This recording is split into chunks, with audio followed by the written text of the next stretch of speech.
আমাদের সামনে কিন্তু খুব ভালো সময় না হয়, একটু কঠিন সময়। এই যুদ্ধটা আমাদের খুব কঠিন করতেছে। আমাদের তেলের দাম বাড়বে, আমাদের জিনিসপত্রের দাম বাড়ে যাবে, কিন্তু সেগুলোকে সয়ে নিয়ে আমাদেরকে আগে যেতে হবে। বিএনপি কাজ করার জন্য আসছে, তারেক রহমান সাহেবের নেতৃত্বে আমরা ইনশাআল্লাহ এই দেশটাকে আমরা অনেক দূর নিয়ে যেতে পারবো ইনশাআল্লাহ। আমরা সবাই সরকার থাকবেন। মিথ্যা প্রচারণা আমি খালি মোবাইলটা থেকে দেখার কাম করি, অনেক মিথ্যা কথা হয়, অনেক মিথ্যা কথা, ওদের বিশ্বাস করবেন না। নিজের সব দেখবে চারদিকে চুপ করে দেবেন। আমার ঠিক আছে তো? আর আমাদের হিন্দু সম্প্রদায়ের ভাই বোনেরা তারা আমাদেরকে অনেক সাহায্য করছে, অনেক বলছে, ঠিক না? কে তারা জানেন কিন্তু হ্যাঁ, এটি হচ্ছে বাস্তবতা। তাদেরকে সঙ্গে নিয়ে তাদেরকে দলের মধ্যে রাখবেন, তাদেরকে সামনে রাখবেন, তাদের সঙ্গে ভাই ভাই সম্পর্ক নিয়ে একটা উজ্জ্বল দৃষ্টান্ত তৈরি করবেন। বাংলাদেশের আত্মাটা ওই জায়গায়, এখানে ধর্মে ধর্মে বিভক্ত নয়, এটা আমার সোল, এটাই আমার আত্মা, ওটাকে আমাদের রক্ষা করতে হবে। 200 বেশি সার্ভিস ও ফিচারে লেনদেনের সব বিকাশ অ্যাপে সম্ভব। এদিকে আমরা কাউকে দিয়ে ভাঙতে দিতে চাই না, কোনো কিছু নামে না, ধর্মের নামে না, আর দেশে ওসব করে চলবে না। চলে আর বক্তব্য শেষ করবো, অনেক কথা বলে না না প্লিজ। আমি এই জন্য বললাম যে আমার মানুষের সঙ্গে তো আবার দেখা হলো, অনেকদিন পর বলার পরে দেখা হয়নি।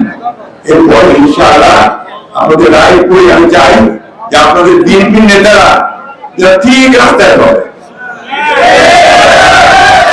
একদম রাস্তা সিধা আমার ওই বিদ্যালয় আমার রাজার ফিট পেয়েছি, রাজা ঘুরেছে সবচেয়ে কার কি করেছেন ওই একটা সব পরিষ্কার বলতেছি ভাই, একটু পাবো খাওয়া করবো না, পরিষ্কার কথা, পরিষ্কার কথা।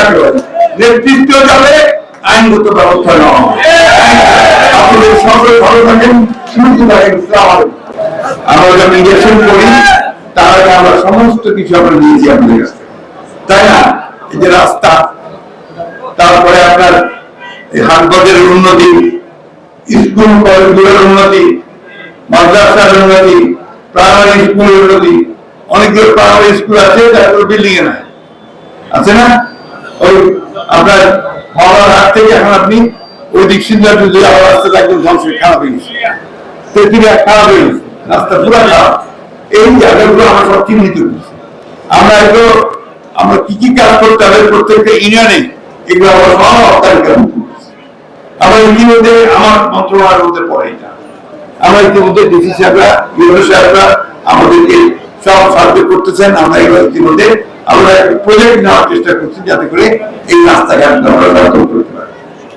আপনার সহযোগিতা না করতে হবে না, সহযোগিতা থেকে ধৈর্য ধরতে হবে, সময় দিতে হবে, রাতারাতি সরকার হয়ে যাবে না, তাই না?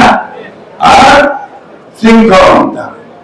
আমাদের সামনে কিন্তু খুব ভালো সময় না হয়, একটু কঠিন সময়। এই যুদ্ধটা আমাদের খুব কঠিন করতেছে। আমাদের তেলের দাম বাড়বে, আমাদের জিনিসপত্রের দাম বাড়ে যাবে, কিন্তু সেগুলোকে সয়ে নিয়ে আমাদেরকে আগে যেতে হবে। আমাদের কৃষকদের অনেক সমস্যা বললাম আগে, এই জন্য আমরা ওইটা সমাধান করার পক্ষে কত করতে পারেন। আজকে আবার আমাদের গ্রামে তারেক সাহেবের নির্দেশে আরেকজন মন্ত্রী ঠাকুর আসতেছে, উনি একজন উপদেষ্টা মন্ত্রী পর্যায়ে একজন অর্থনীতিবিদ ডক্টর রাশেদ টিটুমি, উনি অর্থ মন্ত্রণালয়ের দায়িত্বে আছেন। উনি এসে আমাদের 3টা জেলা পঞ্চগড়, ঠাকুরগাঁ, দিনাজপুরে দেখবেন যেখানে কৃষকদের জন্য কি করা যায়, অর্থাৎ আপনাদের ফসল উৎপাদন করেন, এই ফসল উৎপাদন করে ভালো বাজার দিয়ে দাম কি করে পাওয়া যায়, এই এলাকাকে কলকারখানা কিভাবে বাড়ানো যায়, কৃষিভিত্তিক শিল্পগুলো কিভাবে বাড়ানো যায়, এগুলো দেখার জন্য আজকে নিয়ে আসতেছেন। প্রাথমিকভাবে উনি দেখে যাবেন, ডিসি সাহেবের সঙ্গে মিটিং করবেন, দিনাজপুর ডিসির সঙ্গে মিটিং করবেন, ব্যবসায়ীদের সঙ্গে মিটিং করবেন, এখানকার বিভিন্ন প্রতিনিধিদের সঙ্গে মিটিং করবেন, মিটিং করে দেখেও যাবেন। এই যে আমার সুনামিতে আসে না, চলে ঢুকে ঢুকে যাওয়া আছে, ঠিক না? এই থেকে কি করে আরো প্রফিট পাওয়া যায়, লাভজনক পাওয়া যায়, সেই চেষ্টা করা। সিমেন্ট ফ্যাক্টরিতে বন্ধ হয়ে গেছে, সেই সিমেন্ট ফ্যাক্টরি থেকে কি করে ভালো করে চালানো সেটা দেখতে হবে। আমাদের ফসল আমরা আলু রাখতে পারি না, কোল্ড স্টোরেজ নাই, ওই কোল্ড স্টোরেজ কি করে বানানো যায়, টমেটো করে রাখতে হবে, তার ব্যবস্থা করা, এই কাজগুলো আমাদেরকে করতে হবে। আর মহিলাদেরকে আমি বারবার বলেছি, আপনারা সংগঠন তৈরি করেন, নিজেরা নিজেদের আয় করার জন্য খালি ওই ধান শুকাইলে আর আপনার রান্না করলে চলবে নি, এক্সট্রা আয় করতে হবে। এক্সট্রা আয় করেন আপনারা কি করেন, এনজিওর কাছ থেকে লোন নেন, আপনি করেন যে এনজিওর কাছ থেকে লোন আরো লোনগ্রস্ত হন। কিন্তু আপনি যদি নিজে হাতের কাজ শিখেন, কান্না তৈরি করেন, আপনি যদি বাচ্চাদের কাপড় চোপড় তৈরি করতে পারেন, ওইখানকার নেত্রী আমার সেদিকে একটু যোগ দেন, তাহলে কিন্তু আপনার এই মহিলাদেরকে স্বাবলম্বী করে গড়ে তুলতে পারবেন, ঠিক না? আমাদের এই মহিলাদের কাছে কেউ যায় না, জামা হবে বাড়ি কাম করে উঠতে যেন কিছু দিবা হবে, কাজ করার সুযোগ, এই কাজটা করেন। আমি সবাইকে অনুরোধ করবো, আপনার নিজের, এটা আপনার দেশ। ওই যে তারেক সাহেব আমাদের একটা স্লোগান দিচ্ছে না, করবো কাজ, করবো দেশ, সবার আগে, অর্থ